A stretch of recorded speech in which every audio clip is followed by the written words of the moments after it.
Hello everyone, this is the finale of What If Naruto Was Betrayed and Leaves Konoha, and I hope you guys enjoy this video and to like, to subscribe, and check out the playlist, to see more comment down below. Now let's start the intro. They call me a god. They call me a god. They call me a god. The village hidden in the leaves went into an uproar upon Naruto's return to it. The majority of villagers rejoiced in celebration and cheered loudly, as the lone living legacy of the beloved Yondaime had returned to them. One would have thought that this recognition that Naruto had fought his entire life to achieve from them would have brought a smile to his face. However, all Naruto could do was scowl, as many of people now cheering for him he recognized as the same people who also tormented and abused him growing up. It disgusted Naruto that the very same people in the village, who used to shun him or do worse, now praised him out simply because of his heritage. Damn hypocrites. Naruto thought bitterly to himself, as he made his way to the Hokage's office. When they arrived at the office, Tsunade of course wanted a full report of what had happened. However, everyone thought it best to first inform the blonde Hokage of the casualties. Upon learning of Sakura's death, Tsunade openly broke down and wept. Sakura was more than just an apprentice to Tsunade, she was like a surrogate daughter to the blonde Sannin. Seeing as Tsunade was in no emotional state to continue, Naruto promised he would answer any and all of her questions when the woman was ready. Tsunade mourned the loss of Sakura for several days and barely mustered the strength to not break down during her funeral service. However, the blonde Hokage was not the only one who was in pain and mourning over the loss of a loved one. Tsumu and Hana Inuzuka, along with the entire clan, were also grieving the passing of their son, brother, and future leader of the clan. Tsumu was nearly inconsolable upon learning of her only son's death at the hands of Madara Uchiha. Many in the clan feared she would never overcome her agony and grief over Kiba's passing. It was only when Kiba's comrades, who had spent their final days with him, came to pay their respects to the woman that she learned he had died a noble death. Kakashi, as the highest-ranking Leaf Shinobi present during Kiba's death, conveyed to the grieving mother that Kiba, as befitting an Inuzuka warrior, had a proud shinobi's death in battle. He explained that they were engaged in battle against Madara Uchiha and his Akatsuki forces in an attempt to free the Land of Spring from their tyranny. During the fight, Madara created a new Shinju tree and was going to use it to destroy the world as revenge for his loss in the Fourth Great Shinobi War. Tsumu's eyes widened in shock upon hearing this, as she did not realize until now how high the stakes of the battle Kiba fought in had been. Kakashi went on to explain that all of them, including her son, fought against the elder Uchiha with everything they had to defeat him. In the end, they were able to kill him, but at the heavy cost of both Kiba and Sakura losing their lives in the final battle. Tsumu looked around to see the sad and grieving faces of Kiba's friends and comrades, who seemed to silently verify what Kakashi had just told her. However, there was one person who was missing from the group. Hinata. When asked why Hinata wasn't present, Kurenai explained that the young Hyuga felt Tsumu would not wish to see her and that she understood why. Hinata did not wish to cause any anger or pain with her presence and was waiting outside the Inuzuka compound. Tsumu immediately got up and marched out of the room, quickly followed by Kakashi and the others. The Inuzuka clan leader made her way out of the main gate of the compound and spied Hinata sitting on bench. Walking up to the young Hyuga girl, she called out to her. Hinata was startled when she heard Tsumu call out her name and immediately dropped to her knees and bowed in guilt and shame, while also begging tearfully for the woman's forgiveness. Tsumu saw this, rushed over to Hinata to lift the young girl off the ground and embraced her. The Inuzuka clan leader, through her own tears, comforted Hinata and told her she had nothing to be forgiven for. That if anyone should be begging for forgiveness, it was herself to Hinata. Tsumu, with tears streaming down her face, apologized profusely to Hinata for her part in forcing the young girl into a marriage with her son. It was no excuse, but she allowed the love she felt for Kiba and in wanting to see him happy blind her to what she was doing. Hinata. Tsumu let go of Hinata and dropped to her own knees and begged for Hinata's forgiveness, not only for forcing upon her a marriage to her son who she knew did not love Kiba the way he loved her, but by doing so had kept Hinata from the one she truly did love in Naruto. Tsumu turned on her knees, lowering her body towards Naruto and bowed to him in a show of deference and submission, as she apologized repentantly.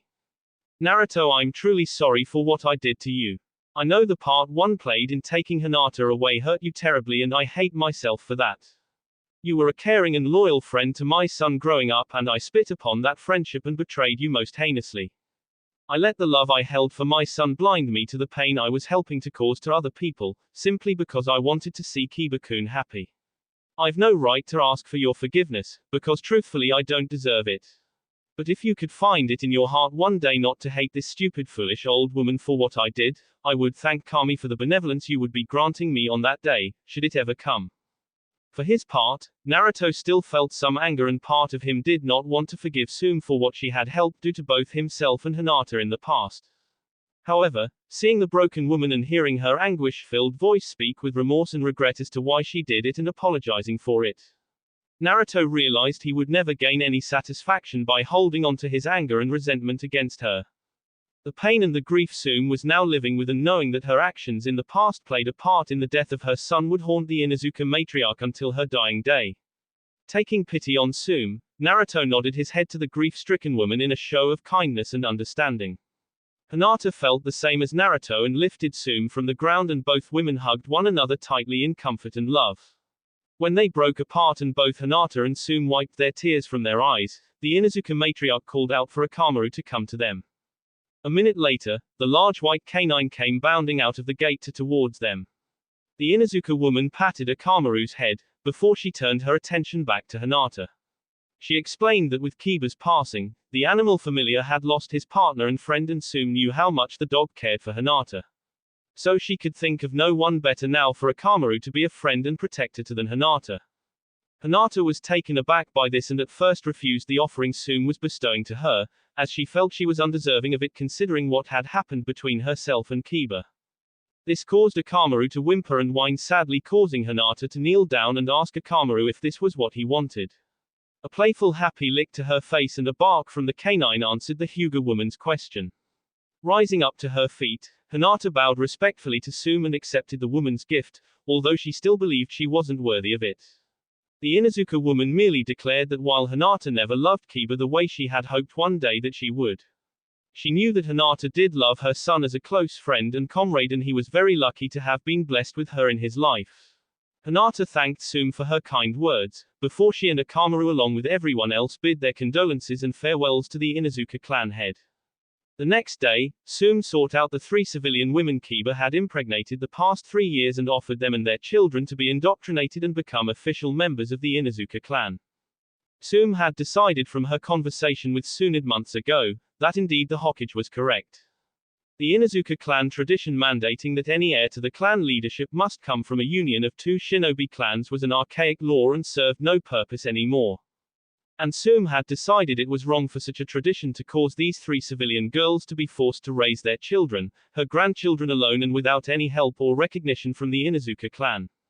All 3 women readily agreed, and Tsumu was soon blessed with 2 granddaughters and 1 grandson, who very much reminded her of Kiba at the same age, and their presence in her life helped the Inuzuka leader to overcome her grief and mourning at the death of her only son in the coming years. A couple of weeks after the memorials of Sakura and Kiba, Tsunade was still grieving for the loss of her apprentice, but the blonde Hokage knew she had several important issues to resolve no matter how dreadful she currently felt. The most pressing and important issue was to convince Naruto to stay and become the Rokudaime Hokage of the Leaf Village. So far Naruto had been quick to brush off any such conversations with Tsunade. The blonde Hokage decided to set aside any further discussions for the time being, as she had more pressing matter to resolve, brought forth by the village council. Technically, Naruto, Hinata, and Ino were all facing charges of deserting the Leaf Village.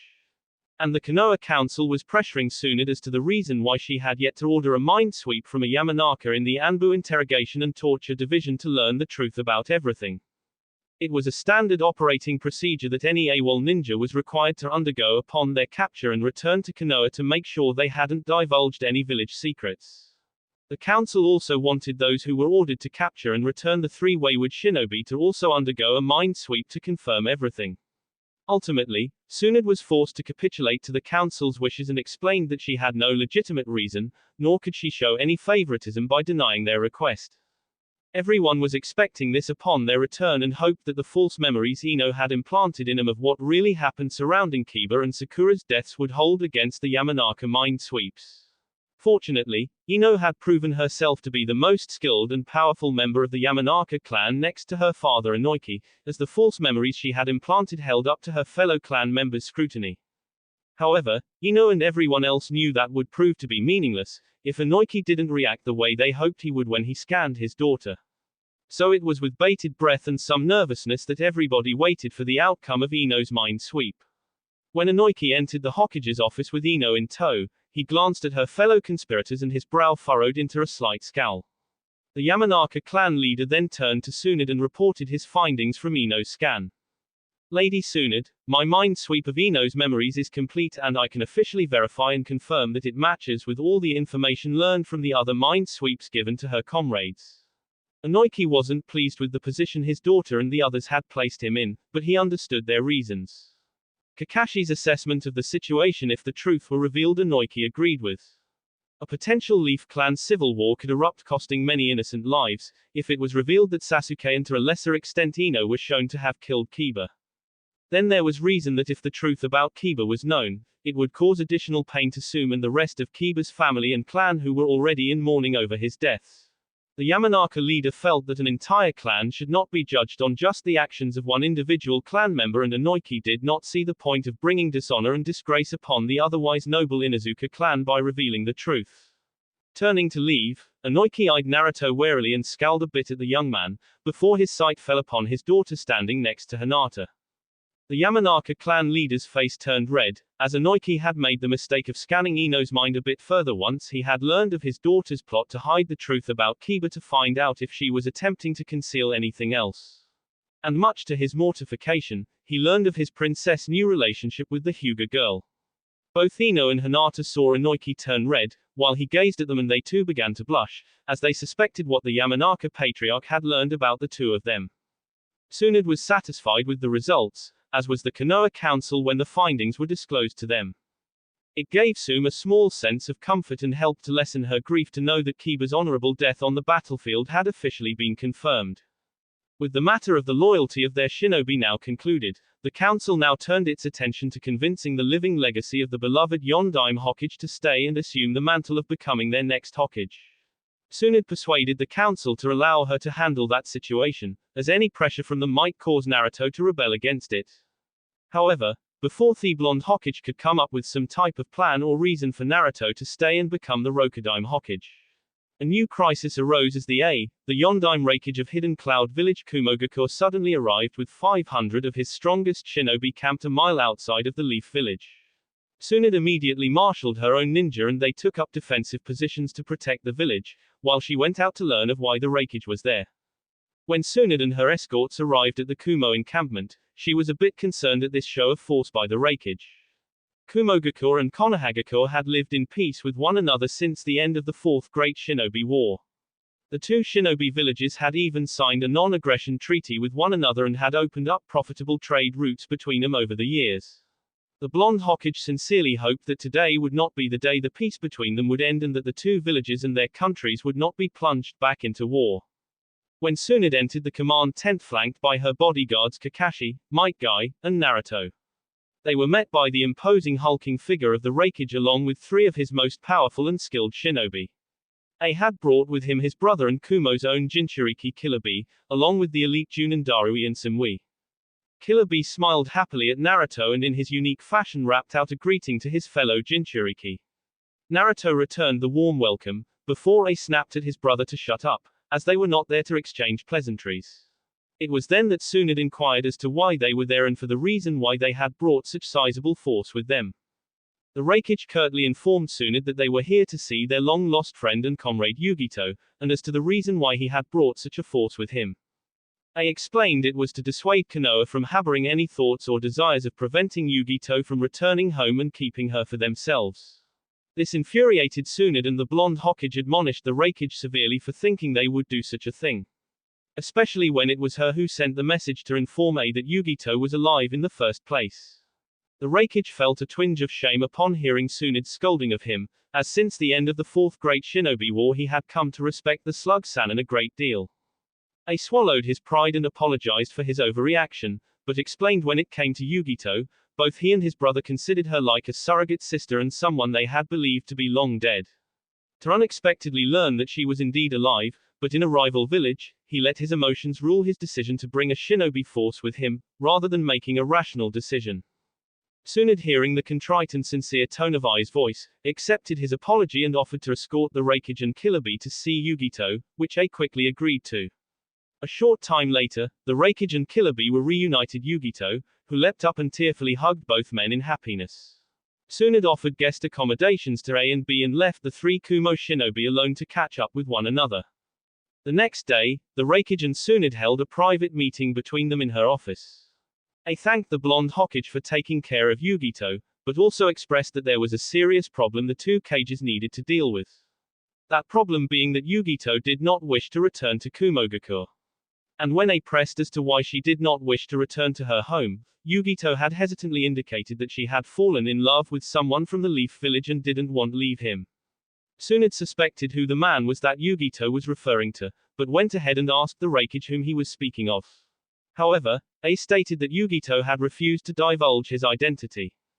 Tsunade still kept her suspicions of that identity to herself for the time being, but inwardly groused at how many problems she had to deal with now upon Naruto's return. The blonde Hokage politely informed A that Yugito was welcome to stay in Konoha if she so chooses. However, the Raikage indicated that would not be possible. The Kumogakure Council would not allow one of their Jinchuriki to reside in another village, especially Konoha, as it would give the Leaf Village access to having two Jinchuriki available to them.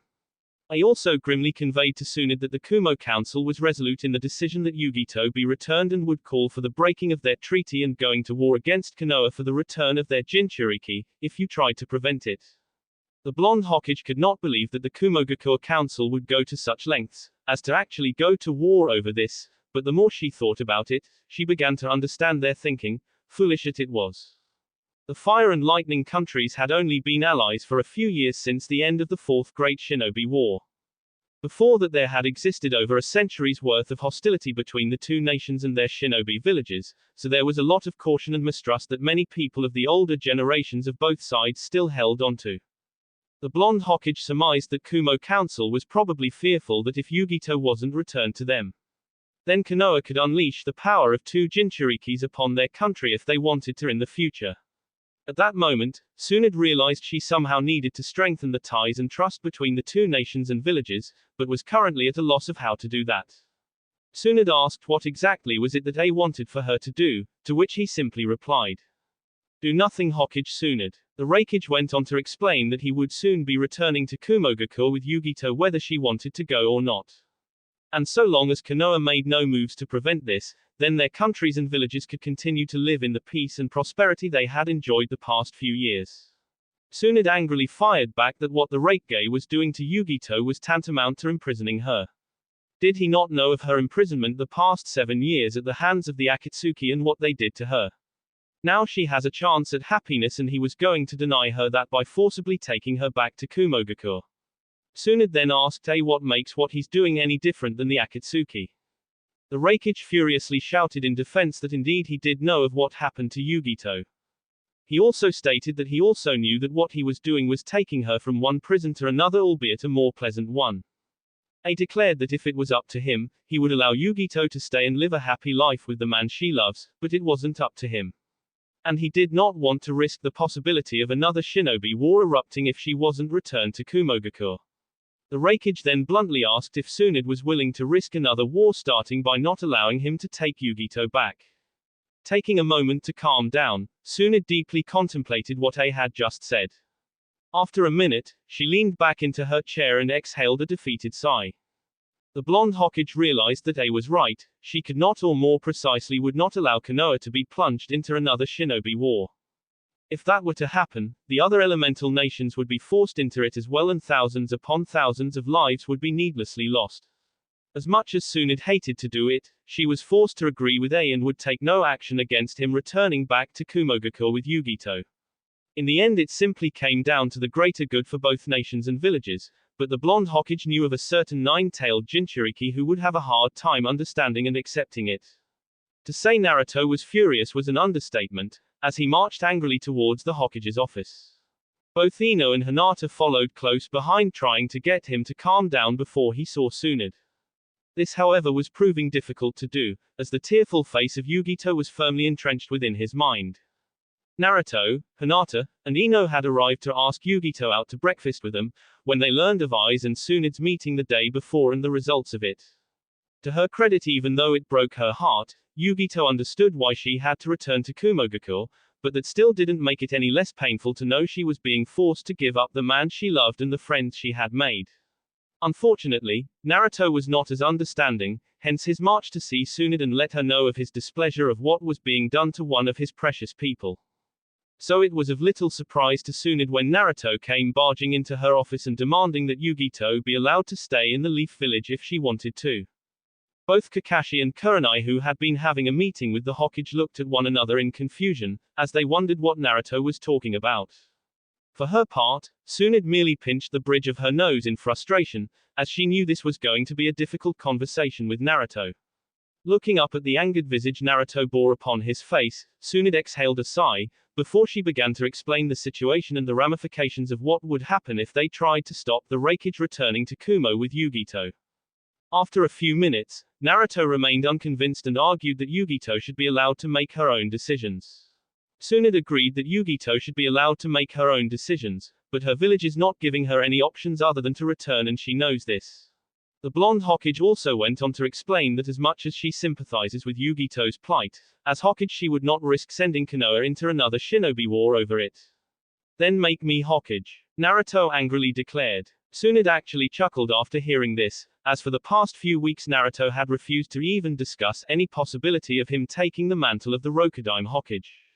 All he would agree to was staying in Konoha until Hinata gave birth to their baby, as Naruto wanted the best medical treatment and facilities in all the elemental nations available for Hinata during her pregnancy.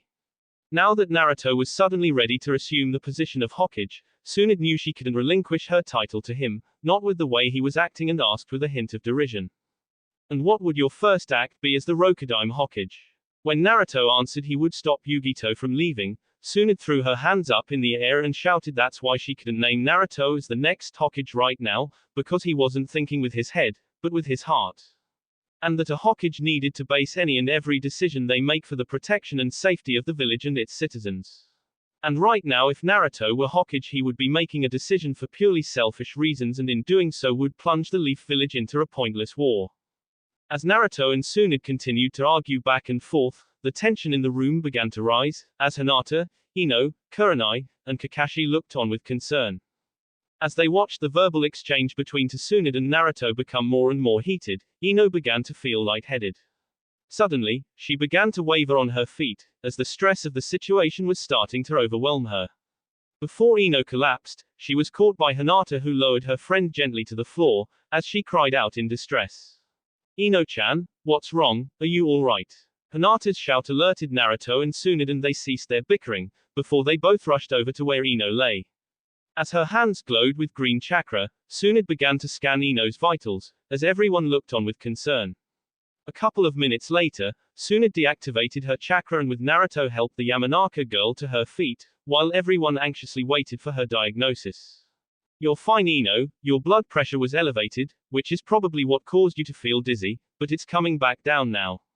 However, as a doctor I must recommend that you try to avoid any stressful situations due to your condition. Condition? What condition, Lady Tsunade? Ino stammered in confusion. You're pregnant, the blonde Hokage announced loudly to everyone present. Ino's eyes grew wide in astonishment and her hands instinctively rose up to touch her stomach. Everyone was momentarily stunned at the news and a smile spread across Ino's face, before it quickly disappeared, as she wondered with trepidation what Naruto's reaction would be. The Yamanaka girl hesitantly lifted her head to gaze at Naruto's now impassive face. As they stared into the eyes of one another, Ino began to worry, as Naruto remained silent and unmoving. However, her fears were put to rest, when she felt Naruto lovingly cup her cheek with his hand and smile at her. As Naruto cupped Ino's cheek, he jokingly wondered to himself why he wasn't upset or filled with apprehension upon learning he was fathering a second child, but for some reason he wasn't. In fact, Naruto never felt more calm and relaxed than he did at that moment. It suddenly came to him in an epiphany what his life was going to be like in the future and what he saw he liked. And that life didn't include raising a family, while living a vagabond existence. Turning around, Naruto proudly announced to everyone that he was going to be a father again. It took a moment, but seeing and hearing how calm and happy Naruto appeared to be put everybody in the room at ease, and congratulations began to flow towards the blonde couple. After the compliments began to die down, Naruto turned to Tsunade and asked her to set up a meeting with the Raikage and Yugito, as he had thought of a way to let her stay in Konoha without it causing a war. Naruto then wrapped his arms around both Ino and Hinata and said they needed to go see Ino's parents and deliver the news. The next day, Naruto headed towards the Hokage's office for his meeting with the Raikage and Yugito. He heaved a weary sigh while he walked, as the last 24 hours had been tiring to the blonde Junin. Needless to say, when Naruto and Ino let her parents know of the daughter's condition, it had been a bit of a stressful meeting. Fortunately, both Naruto and Ino were able to convince the two concerned parents of their love for one another. Of course, it didn't hurt in convincing them when Naruto informed them that he was going to accept the position of Rokudaime Hokage, making Ino along with Hinata the first ladies of Leaf Village, when they were married. After that, both Inoki and his wife gave their blessings to the three and were excited at the prospect of becoming grandparents. So Naruto silently prayed to Kami that his meeting with the Raikage would go as well as it did with his future Yamanaka in-laws. When Naruto arrived at Tsunade's office, he found the Raikage had already arrived along with both Yugito and Killer Bee. Closing and locking the door behind him, as Tsunade activated the silencing seals of the room, he cordially greeted everyone. Pulling up a chair to sit next to the Raikage and Yugito, Naruto leaned back in a relaxed state, before they asked him the reason behind this meeting. Naruto smiled warmly at the Raikage and announced he had a way to allow Yugito to stay in Konoha that would be satisfactory with the Kumogakuren Council and not cause the two villages to go to war. Yugito's sad face suddenly lit up with hope, and both the Raikage and Killer Bee interests were piqued at this declaration from Naruto. Even Tsunade was curious as to how Naruto was going to pull this off and leaned back in her chair and waited for him to explain. Naruto asked the Raikage to confirm what the Hokage had told him, that if it was up to him, he would allow Yugito to stay and live a happy life with the man she loves. He did confirm this, and it was then Naruto informed him that the man Yugito loved was in fact him and that he in turn loved her. The Raikage leapt up from his chair angrily, before he felt Yugito's hand on his arm, and he looked down to her face pleading with him to stay his hand.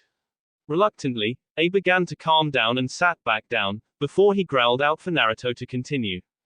In a calm and confident voice, Naruto stated that in an effort to strengthen the ties and trust between the two nations and villages, he proposed a political marriage commence between himself and Yugito to achieve this. Yugito's eyes grew wide in surprise, while the Raikage deeply contemplated what Naruto had just said. Even Killer Bee, who not known as a deep thinker, pondered with interest at what his fellow Jinchuriki had just suggested. Tsunade was both shocked and suitably impressed that Naruto had discerned the main problem between the two villages. That the long-standing animosity between the two nations and the shinobi villages, before they became allies, hadn't just disappeared with the signing of their mutual treaty. And that many people of the older generations on both sides still held mistrust of the other. The blonde Hokage was amazed that Naruto had been able to come up with an idea, which was more than she was able to do to help build more trust between their villages and countries. However, Tsunade shook her head sadly, as she didn't believe what Naruto proposed would achieve what he thought it would. The Raikage seemed to confirm the Hokage's silent assessment of Naruto's plan, and after a minute stated in a pessimistic tone of voice. It's a bold proposal, but I'm afraid it wouldn't work. The marriage between two Junin from our respective villages would be beneficial and help to strengthen the ties and trust between us. However, such a relationship would not be enough to appease the Kumogakuren Council from their position that Yugito must return to the Lightning Village.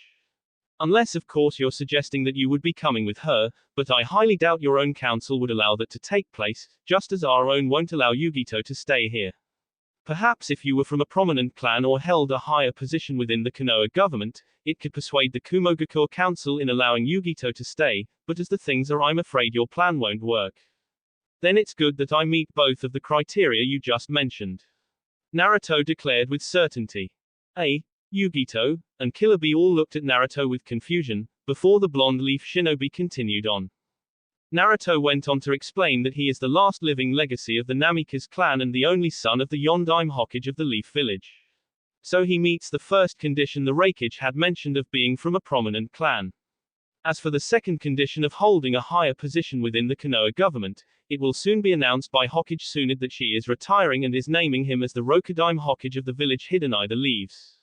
The Raikage turned his head to stare at Tsunade, who nodded her head confirming what Naruto had just stated to be the truth, before he then asked. So answer me this, Raikage-sama, when informed of what I have just told you.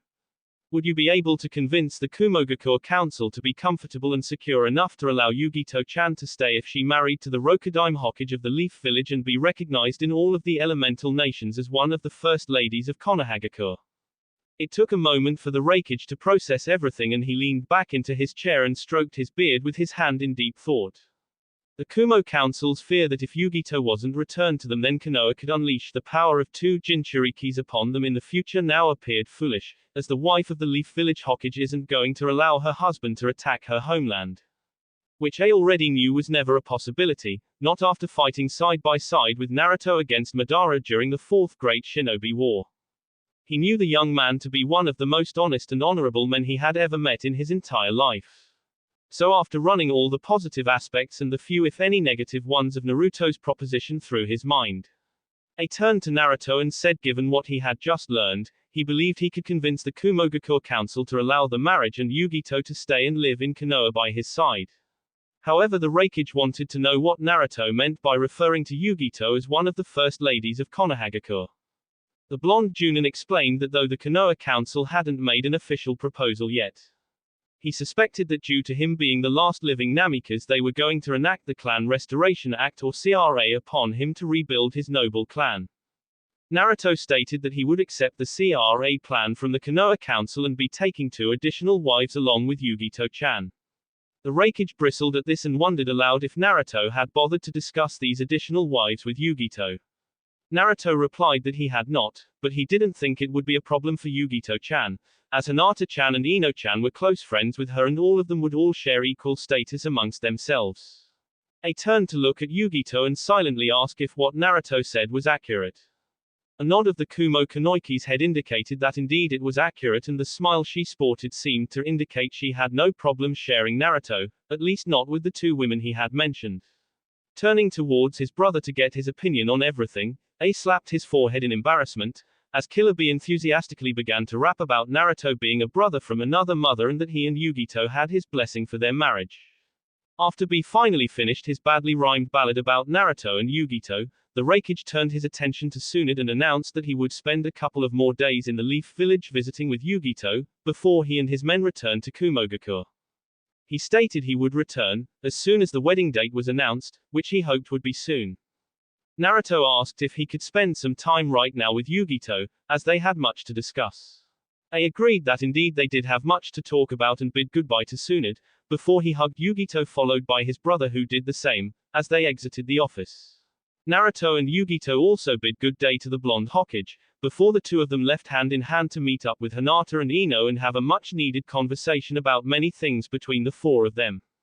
A few weeks later, the Leaf Village was in a celebratory and festive mood, as the only son of their revered Yondaime Hokage was about to get married.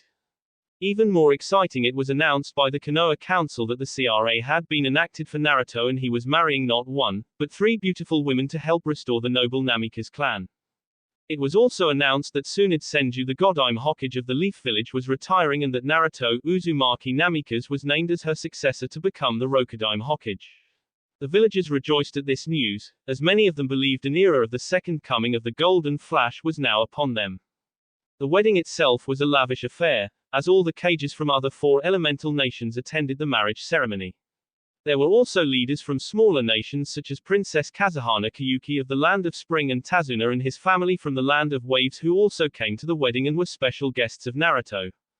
The extravagant wedding ceremony had proceeded flawlessly and those who knew Naruto personally were suitably impressed by Naruto's newfound calm and mature attitude during it.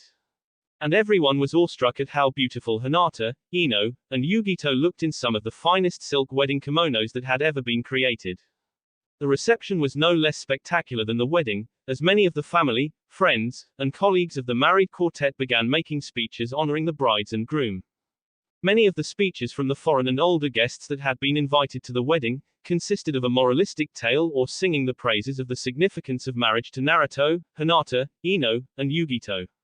while those people who truly had a personal relationship with one or all of them gave more heartfelt blessings, funny, or slightly embarrassing stories about them. The wedding reception was a joyous event, which lasted for several hours before it finally came to a close, as Naruto, Hinata, Ino, and Yugito finished their speech thanking all of the guests who had attended. The four of them gave their warm and sincere goodbyes to everyone, before they left to spend their first night as married couples. Naruto, knowing and having the high chakra capacity to maintain for long periods of time the Kage Bunshin no Jutsu, shadow clone technique, certainly came in handy for the new Hokage, as he was able to give equal attention at the same time to all three of his wives. A week later, Naruto gave his first official speech to the villagers. It was a rousing and inspirational oration, which focused on and stressed the importance of him learning leadership skills while at the academy, and how his experiences as a shinobi and in life had prepared him to assume the mantle of being the Leaf Village's Rokudaime Hokage. And while Naruto conveyed that he had learned much, he also admitted he had much more to learn to be the exceptional leader the Leaf Village needed for the future. It was at this point that Naruto shrewdly took his revenge against Tsunade. The new Hokage announced to the village that he would lean heavily upon the experiences and counsel of the former Godaime Hokage Tsunade Senju to act as his chief advisor to the Hokage within the Konoha Council. The villagers erupted in joyous approval of this, while the former Hokage who sat at a table next to the podium where Naruto spoke from began to grind her teeth in fury. Any lingering doubts she might have harbored about whether or not Naruto could handle the position of Rokudaime Hokage quickly vanished, seeing how cunningly he had maneuvered her out of retirement in just a matter of minutes, as she forced a smile to her face and waved to the cheering crowd before her. Tsunade had been looking forward to living a retired life of nothing but drinking and gambling in her old age.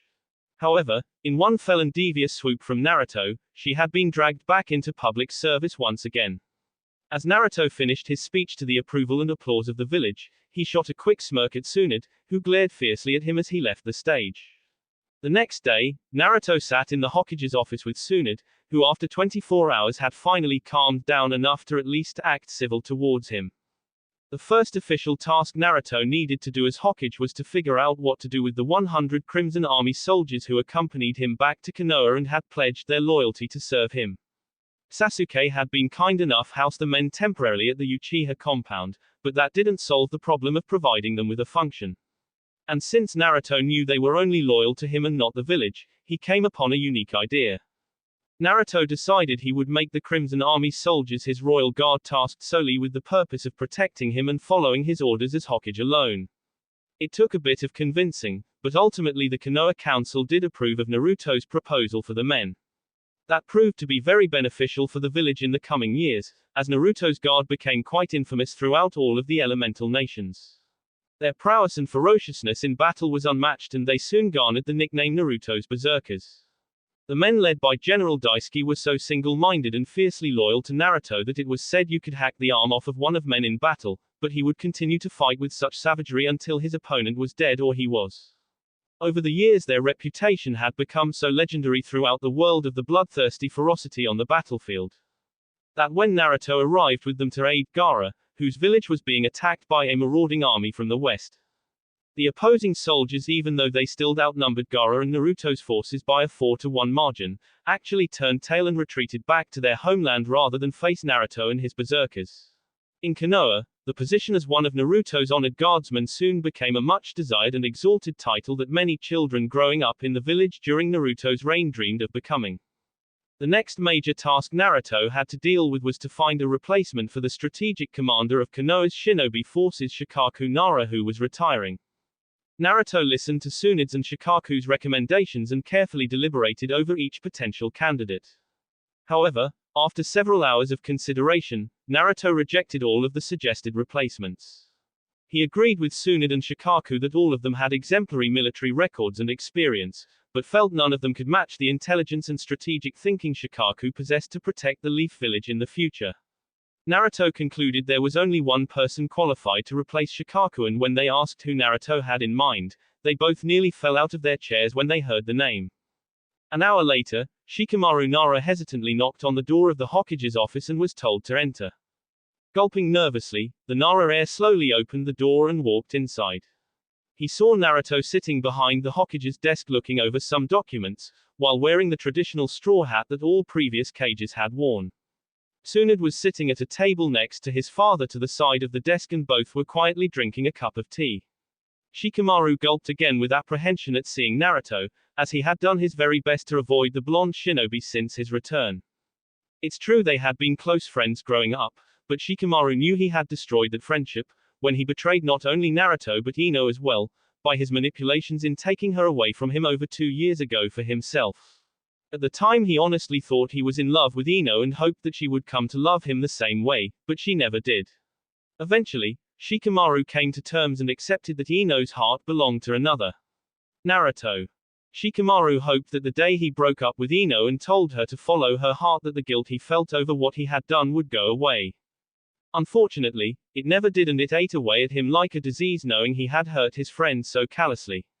Shikamaru was genuinely happy that both Naruto and Ino had found one another again, but that did nothing assuage the shame he felt over what he had done to both of them. Dropping his head slightly, he called out to his Hokage in a remorseful tone of voice. You wished to see me, Hokage-sama. Ah, Shikamaru, yes I did. Naruto then got up from behind his desk and walked around until he stood in front of Shikamaru. The Nara heir looked up to gaze at Naruto's face, when he was suddenly propelled backwards with tremendous force by Naruto's punch, before crashing into the wall behind him and sliding down to the floor. Shaking his head and rubbing his jaw, Shikamaru slowly rose to his feet and openly declared. I deserved that. You deserve a lot more, but I'm going to settle for that. Naruto fired back gruffly, before he walked back to his chair and sat down again, as Shikamaru shuffled forward until he was standing in front of the Hokage's desk. Naruto went on to explain that Shikaku was retiring as strategic commander of Konoha's shinobi forces and that he had chosen him to replace his father. Needless to say, Shikamaru was stunned by this and attempted to plead that there were many veteran shinobi with exemplary military records and experience, more worthy than him to hold such a lofty and crucial rank within Konoha's shinobi forces. Naruto countered that might be true, but that none of them had the intelligence and strategic thinking both him and his father possessed to protect the Leaf Village in the future. Shikamaru was about to protest further, before Naruto held up his hand and stated that both Lady Tsunade and Shikaku had approved of his decision. Naruto's next words sealed the deal for Shikamaru to accept the position. Your Hokage has need of your talents, skills, and intelligence to serve me in the Leaf Village, and considering your past transgressions, I would think you would appreciate and want the opportunity to atone for yourself. Naruto's words hit hard, but Shikamaru realized he was right and actually did begin to appreciate the opportunity he was being given. He sincerely hoped that by loyally serving his Hokage, perhaps one day it could lead to Naruto forgiving him and maybe allow him to forgive himself as well. Rising up to stand at attention, Shikamaru declared in a strong and unwavering voice. I accept the position and will serve you faithfully in whatever you require of me, Hokage-sama.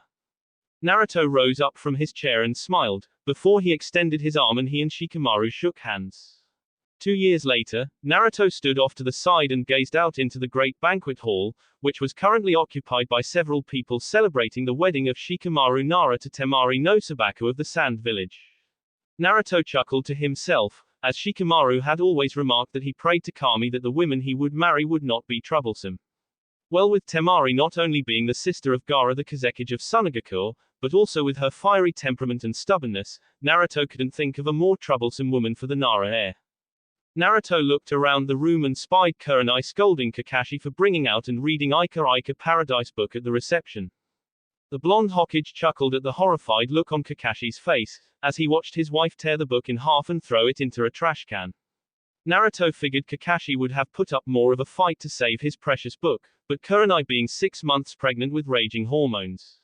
The silver-haired Junin knew any protest would be a losing battle in more ways than just the loss of his book, so he took the prudent course of action and remained silent. Naruto then turned to see Sasuke doting over his own pregnant wife in the former Shinigami Momo. It was actually funny to see the normally stoic and reserved Uchiha waiting beck and call on his wife, but when he had learned that he was to become a father, it changed Sasuke for the better. The Uchiha was now more outgoing and friendly with everyone. This proved to be very useful when Naruto reinstituted the Konoha police force and named Sasuke as its chief. Sasuke's new amiable personality helped immensely whenever he had to deal with any problems or conflicts which arose within the general populace of the villages. A roar of uproarious laughter caught Naruto's attention, as he turned to see sitting at a table smiling and laughing Chuji Akamaiki and Ayami Ichiraku along with Hana Inuzuka and her surprising boyfriend Rock Lee. Chuji and Ayami had just recently announced their own engagement a few weeks earlier and everyone thought it was a perfect match, given each of their loves of food and cooking. Meanwhile, the entire village was shocked when Hana and Rock Lee began a relationship 6 months ago and few people gave little hope of it surviving considering the vast difference of personalities between the two.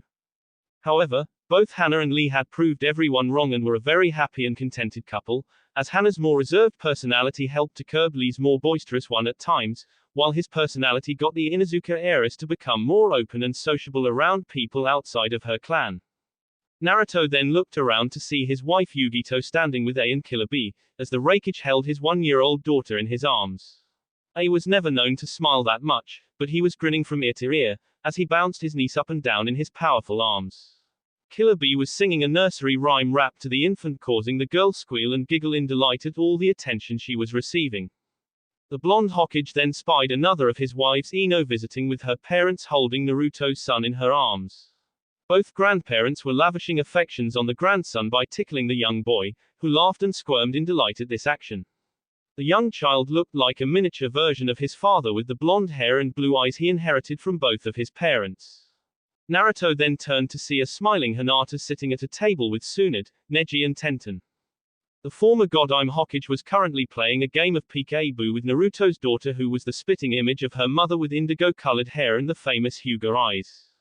Meanwhile, Neji was bouncing the young girl's twin brother on his knee, while Tenten had Neliel on her lap and was tickling the young green-haired girl who was giggling hysterically. Neji and Tenten had finally gotten married a few months ago and were quite happy together. However, as Naruto observed the two of them together with his own children, he had no doubt they would be starting their own family very soon. Out of the corner of his eye, Naruto spotted Hiashi Hyuga sitting alone at a table in a far corner of the banquet hall staring at the table Hinata sat at. His gaze momentarily turned to look out onto the dance floor, and following the Hyuga's line of sight, Naruto saw Hanabi and Konohamaru in a loving embrace and dancing slowly to a song being played by the musicians present. The Hyuga clan leader turned his head back and seemed to stare into space, as the expressionless face he bore gave no indication of what, if any, emotions the man was feeling. Naruto almost felt sorry for the man, almost. As Hiashi's quest for money, status, and political power and influence for his clan had come at a heavy cost. And the price Hiashi had paid was total estrangement from his daughters and their families.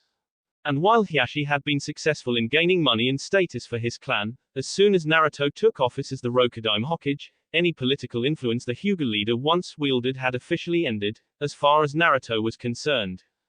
Naruto remembered the day Hiashi strolled into his office unannounced and sat down, while handing Naruto a series of proposals he wanted enacted by the new Hokage. Apparently, the Hyuga clan had assumed that when Naruto married Hinata, it would give him carte blanche to push through and get approval on anything he wanted. As Naruto quickly looked at the proposals he had just been handed, one could easily see that what Hiashi wanted would greatly benefit the Hyuga clan, but no one else. Naruto shook his head in disgust, as he remembered the shocked look that appeared on Hiashi's face when he threw the proposals back at Hiashi and shouted, "You scheming, loathsome piece of shit of an old man. You think you can just stroll into my office and demand that I do anything for you or your clan? I know the truth of what you did to my Hinata Haim. Selling her off to Kiba and the Inuzuka clan like a piece of meat, all in an effort to gain money and influence within the Konoha Council for yourself and your clan. And then when that didn't work out, you cast your daughter out onto the street like a piece of trash, officially disowning her." Naruto inhaled and exhaled a deep breath, before he continued with fury. "Now you have the gall and audacity to come marching in here believing I'm just going to bend over and gratefully accept and approve anything you want. All because your daughter, who you considered weak and worthless her entire life, now finds herself married to the reigning Hokage. So you think that will allow you get anything you want from me? Well, let me tell you, Hiashi Hyuga, after everything you've done, that's never going to happen, ever. Because if it were up to me, you would not be walking out of this room alive.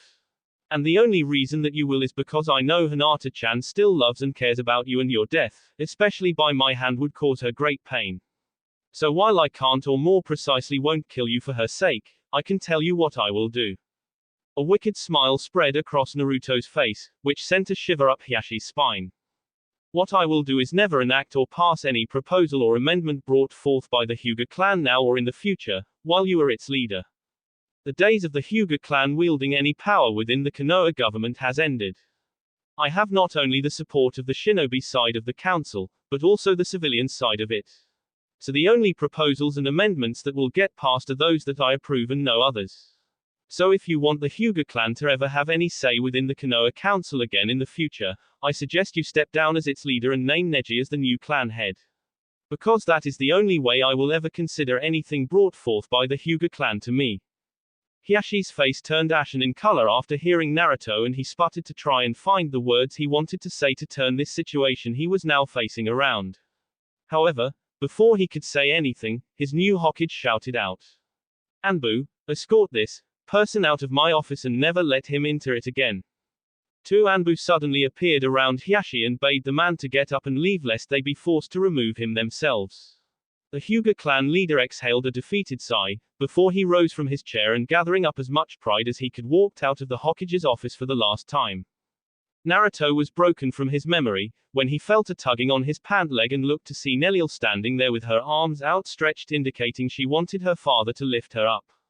The blonde Jinchuriki smiled at the little girl and gathered her up in his arms. Nell closed her eyes and rested her head on Naruto's shoulder, while he continued to gaze out into the room. Naruto reminisced about the state of his life nearly 3 years ago and what he envisioned it was going to be. Thinking about that, Naruto chuckled, as where his life was, he never would imagine the state it was in now. Back then all he wanted was to get away from Konoha and live in solitude, relying on no one but himself, and have no one relying on him, forever living alone. Now a few years later, Naruto found himself living his childhood dream of being Hokage and was far from being alone, not with 3 wives and 5 children to take care of.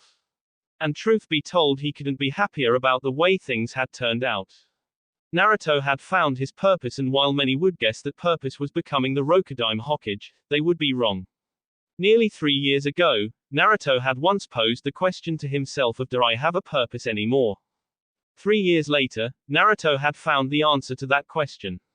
Yes, he did have a purpose, and what Naruto decided was his purpose, as he gazed at all the people he considered precious in his life, was to love and protect all of them with all the strength, skills, and power that he could wield to do so. And the blonde Jinchuriki thought as far as having a purpose in life, that one wasn't a bad one to have. That will be it for this video. If you want more, comment down below, like, subscribe. And see you guys later.